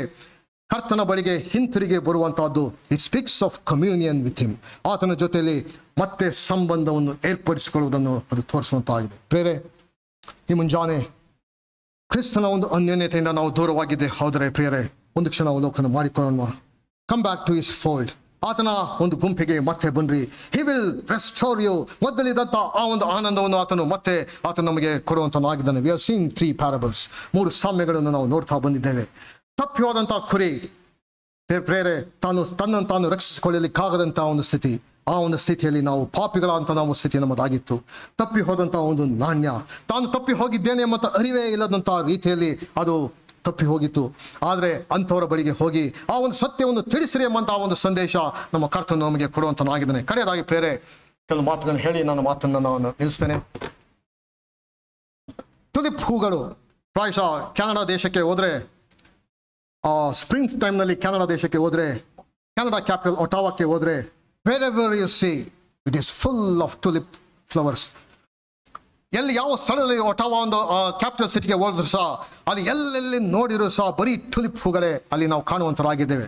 ಅದರ ಒಂದು ಸ್ಟೋರಿ, ಒಂದು ಹಿನ್ನೆಲೆ ಬಹಳ ಇಂಟ್ರೆಸ್ಟಿಂಗ್ ಆಗಿದೆ. ಏನೆಂಬುದಾಗಿ ಹೇಳಿದ್ರೆ, 2ನೇ ಮಹಾಯುದ್ಧದ ಒಂದು ಸಮಯ ಅದಾಗಿತ್ತು, World War II. ಇಡೀ ಯುರೋಪಿನ ಆ ಒಂದು ಪ್ರಾಂತ್ಯ ಆ ಯುದ್ಧದ ಒಂದು ಕಾರ್ಮೋಡದಲ್ಲಿ ಮುಳುಗಿ ಹೋದಂಥ ಒಂದು ಸನ್ನಿವೇಶ ಅದಾಗಿತ್ತು.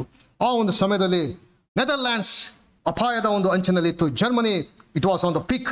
ಅದು ಎಲ್ಲ ಮೇಲೆ ದೊರೆತನ ಮಾಡುವಂತಹ ಒಂದು ಸಂಗತಿಗೆ ಜರ್ಮನಿಯಾದ ಸ್ಥಿತಿ ಅದಾಗಿತ್ತು. ಆ ಸಮಯದಲ್ಲಿ ನೆದರ್ಲ್ಯಾಂಡ್ಸ್ ದೇಶವು ಅಪಾಯಕ್ಕೆ ಸಿಲುಕಿದಂಥ ಒಂದು ಸನ್ನಿವೇಶದಲ್ಲಿ ಅಲ್ಲಿದ್ದಂಥ ರಾಯಲ್ ಫ್ಯಾಮಿಲಿ ಪ್ರಾಣಾಪಾಯದಿಂದ ತಪ್ಪಿಸಿಕೊಳ್ಳುವಂಥ ಒಂದು ಸನ್ನಿವೇಶ ಅದಾಗಿತ್ತು. ಯಾವ ಸಮಯದಲ್ಲಾದರೂ ಅಲ್ಲಿನ ನೆದರ್ಲ್ಯಾಂಡ್ಸಿನ ರಾಜಮನೆತನಕ್ಕೆ ಈಗ ಅಪಾಯ ಒದಗಿ ಬಂದು ತಮ್ಮ ಪ್ರಾಣ ರಕ್ಷಣೆಗಾಗಿ ಅವರು ಬೇರೆ ಸ್ಥಳ ಹುಡುಕಿಕೊಳ್ಳಬೇಕಂತ ಪರಿಸ್ಥಿತಿ ಬಂತು. ಆ ಒಂದು ಸಮಯದಲ್ಲಿ ಪ್ರಿನ್ಸೆಸ್ ಜೂಲಿಯಾನಾ 1940 ಇಸ್ವಿಯಲ್ಲಿ she took a residence in Canada, Ottawa. Canada ದೇಶದ ಒಟಾವಾದಲ್ಲಿ ಆ ಒಂದು ಎರಡನೇ ಮಹಾಯುದ್ಧದ ಒಂದು ಸಮಯದಲ್ಲಿ ಆ ಯುದ್ಧ ಮುಗಿಯುವ ತನಕ ಅಲ್ಲಿ ಆಕೆ ಒಟಾವಾದ ಒಂದು ಪ್ರಾಂತ್ಯದಲ್ಲಿ ಕೆನಡಾ ದೇಶದಲ್ಲಿ ಅಲ್ಲಿ ರಕ್ಷಣೆಯನ್ನು ಆಕೆ ಪಡೆಕೊಂಡರು. ಮಾತ್ರವಲ್ಲ, ಕೆನಡಾ ದೇಶವು ಆ ಸಮಯದಲ್ಲಿ ತನ್ನ ಒಂದು ಟ್ರೂಪ್ಸ್ ಅನ್ನು ಕಳಿಸಿ ಅವರಿಗೆ ಬೇಕಾದಂಥ ಎಲ್ಲ ಸಂಗತಿಗಳನ್ನು ಆ ಒಂದು ನೆದರ್ಲ್ಯಾಂಡ್ಸ್ ಸ್ವತಂತ್ರವಾಗಲಿಕ್ಕಾಗುವಾಗೆ ತನ್ನ ಟ್ರೂಪ್ ಅನ್ನು ಕಳಿಸಿ ಅದು ನೆದರ್ಲ್ಯಾಂಡ್ ದೇಶಕ್ಕೆ ಸಹಾಯ ಮಾಡಿದಂಥ ಒಂದು ಸನ್ನಿವೇಶ ಅದಾಗಿತ್ತು. ಯುದ್ಧದ ಮುಗಿದ ಮೇಲೆ ಮತ್ತೆ ತಾಯ್ನಾಡಿಗೆ ಅವರು ಹಿಂತಿರುಗಿದ ಮೇಲೆ ಅಲ್ಲಿದ್ದಂಥ ನೆದರ್ಲ್ಯಾಂಡ್ಸಿನ ಜನರು ಆ ಒಂದು ಕೆನಡಾ ದೇಶದವರು ತಮಗೆ ತೋರಿದಂಥ ಆ ಒಂದು ಕೃತಜ್ಞತೆಗೋಸ್ಕರವಾಗಿ 1,00,000 ಟುಲಿಪ್ ಆ ಒಂದು ಹೂವಿನ ಗೆಡ್ಡೆಗಳನ್ನು ಗಿಫ್ಟ್ ಆಗಿ ಕೆನಡಾ ದೇಶಕ್ಕೆ ಕಳಿಸಿದರು. ಮಾತ್ರವಲ್ಲ, ಅದರ ಜೊತೆಯಲ್ಲಿ ಜೂಲಿಯಾನಾ ಸಹ 20,000 ಟುಲಿಪ್ ಹೂಗಳ ಒಂದು ಗೆಡ್ಡೆಗಳನ್ನು ಆಕೆ ಕಳಿಸಿಕೊಟ್ಟಳು. ಇಂದು ಸಹ ಈವನ್ ಟುಡೇ ಒಟಾವಾ ದೇಶ ಆ ಒಂದು ರಾಜಧಾನಿಗೆ ಕೆನಡಾ ದೇಶಕ್ಕೆ ನೆದರ್ಲ್ಯಾಂಡ್ಸ್ ಇಂದ 20,000 ಪ್ರತಿ ವರ್ಷ ಆ ಒಂದು ಟುಲಿಪ್ಪಿನ ಗೆಡ್ಡೆಗಳನ್ನು ಅವ್ರಿಗೆ ಕಳಿಸಿಕೊಡ್ತಾರೆ. ಅವ್ರು ಕಳಿಸಿಕೊಡುವಂಥ ಒಂದು ಸಂಸ್ಕೃತಿಯನ್ನು ಅವರು ಬೆಳೆಸ್ಕೊಂಡಿದ್ದಾರೆ. ಯಾಕೆ ಎಂಬುದಾಗಿ ಹೇಳಿದರೆ, ಸಂದಿಗ್ಧವಾದಂಥ ಪರಿಸ್ಥಿತಿಯಲ್ಲಿ ವರ್ಲ್ಡ್ ವಾರಿನ ಸಮಯದಲ್ಲಿ ಕೆನಡಾ ದೇಶ ನಮ್ಮ ಒಂದು ಕೈ ಹಿಡಿದು ನಮ್ಮ ಒಂದು ರಾಜಮನೆತನವನ್ನು ಸಂರಕ್ಷಿಸುತ್ತೆ ಎಂಬುದಾಗಿ. ಈ ಮುಂಜಾನೆ ನಾವು ನಮ್ಮ ಕರ್ತನ ನೆನಪು ಮಾಡಿಕೊಳ್ಳಲು ನಾವು ಸೇರಿ ಬಂದಿದ್ದೇವೆ. ಪ್ರತಿ ಬಾರಿ ನಾವು ಬಂದಾಗಲೂ ಸಹ 2,000 ವರ್ಷಗಳ ತಗ್ಗಿನಲ್ಲಿ ನಮ್ಮ ಕರ್ತನಾದ ಯೇಸು ಕ್ರಿಸ್ತನು ನಮಗೋಸ್ಕರವಾಗಿ ದೇವಾದ ನಿಸ್ಸಹಾಯಕವಾಗಿದ್ದಂಥ ನಮಗೋಸ್ಕರವಾಗಿ ಆತನು ನರಾವತಾರ ಎತ್ತಿ ಬಂದು ನಮ್ಮ ಮಧ್ಯದಲ್ಲಿ ನಮಗೆ ಪಾಪಗಳ ಬಿಡುಗಡೆಗೋಸ್ಕರವಾಗಿ ಕಲ್ವಾರಿ ಶಿಲುಬೆಯಲ್ಲಿ ರಕ್ತವನ್ನು ಚೆಲ್ಲಿದನು ಎಂಬಂಥ ಸತ್ಯವನ್ನು ಕರ್ತನೇ ನೀನು ಮಾಡಿದಂಥ ಒಂದು ಕಾರ್ಯಕ್ಕಾಗಿ ನಿನಗೆ ಕೃತಜ್ಞತೆ ಎಂಬುದಾಗಿ ಹೇಳುವುದಕ್ಕಾಗಿ ನಾವು ಸೇರಿ ಬರ್ತೇವೆ ಅಷ್ಟೇ. ಟುಲಿಪ್ಪಿನ ಆ ಒಂದು ಪ್ರತಿ ವರ್ಷ 20,000 tulip bulbs they sent to Canada as a gratitude for what they did 70 or 80 years back. ಸುಮಾರು 70-80 ವರ್ಷಗಳ ಹಿಂದೆ ಅವರು ಮಾಡಿದಂಥ ಒಂದು ಕೃತಜ್ಞತೆಗೆ ಇಂದು ಸಹ ಅವರು ಮಾಡುವಂತರಾಗಿದ್ದಾರೆ. ಪ್ರತಿನಿತ್ಯ ನಾವು ಬಂದಾಗಲೂ ಸಹ let's not take it for granted. ಕರ್ತನು ಮಾಡಿದಂತಹ ತಾತ್ಸಾರ ಮನೋಭಾವದ ಇಲ್ಲದೆ, ಕರ್ತನೆ 2,000 ವರ್ಷಗಳ ಹಿಂದೆ ನಾನು ಪಾಪಿಯಾಗಿದ್ದ ನನ್ನನ್ನು ನಿಸ್ಸಹಾಯಕವಾಗಿದ್ದಂತಹ ಸ್ಥಿತಿ ನಮ್ಮದಾಗಿತ್ತು. ಅಯ್ಯೋ, ನಾನು ತಪ್ಪಿ ಹೋಗಿದ್ದೇನೆ ಎಂಬ ಸ್ಥಿತಿಯೇ ನಮಗಿರಲಿಲ್ಲ. ತಪ್ಪಿ ಹೋದಂಥ ಮಗನಾಗೆ ಪಾಪದ ಕೂಳನ್ನು ಉಣ್ತಾ ಇದ್ದಂಥ ಸ್ಥಿತಿ ನಮ್ಮದಾಗಿತ್ತು. ಅಂತ ಒಂದು ಸ್ಥಿತಿಯಿಂದ ನೀನು ನಮ್ಮನ್ನು ಗೋಸ್ಕರವಾಗಿ ದೇವಾದಿದೇವನಾಥ ನೀರು ನರಾವತಾರ ಎತ್ತಿ ಬಂದು ನಮಗೋಸ್ಕರವಾಗಿ ಪ್ರಾಣವನ್ನು ಚೆಲ್ಲಿದೆ. ಕರ್ತನೆ, ನಿನಗೆ ನಾನು ಕೃತಜ್ಞತೆಯನ್ನು ಸಲ್ಲಿಸ್ತೇನೆ ಎಂಬುದಾಗಿ ಹೇಳುವುದಕ್ಕಾಗಿ ನಾವು ಪ್ರತಿ ವಾರ ನಾವು ಬರುವಂತರಾಗಿದ್ದೇವೆ. ಅದನ್ನು ಆ ಒಂದು ಅಭ್ಯಾಸವನ್ನು ಉತ್ಸುಕರಾಗಿ ಪ್ರತಿ ವಾರ ಸಿದ್ಧತೆಯೊಡನೆ ಕರ್ತನನ್ನು ನನಗೆ ಥ್ಯಾಂಕ್ಸ್ ಹೇಳೋದಕ್ಕಾಗಿ ನಾನು ಸೇರಿ ಬರ್ತೇನೆ ಎಂಬುದಾಗಿ ಅಂತ ಮನೋಭಾವ ಬೆಳೆಸಿಕೊಂಡವರಾಗಿ ಪ್ರತಿ ಭಾನುವಾರ ನಾವು ಆತನ ಸನ್ನಿಧಿಯಲ್ಲಿ ಕರ್ತನಿಗೆ ಥ್ಯಾಂಕ್ಸ್ ಹೇಳುವುದಕ್ಕಾಗಿ ಹೃದಯಪೂರ್ವಕವಾಗಿ ನಾವು ಸೇರಿ ಬರುವಂತ ಕರ್ತನ ತಾನೇ ಈ ಆಲೋಚನೆಗಳನ್ನು ಆಶೀರ್ವದಿಸಲಿ. ಕೂಟದಂತಕ್ಕಾಗಿ ಜಾಯ್ಫುಲ್ ಬ್ರದರ್ ಪ್ರಾರ್ಥನೆ ನಡೆಸುವಂತ ಕೇಳ್ಕೊಳ್ತೇನೆ.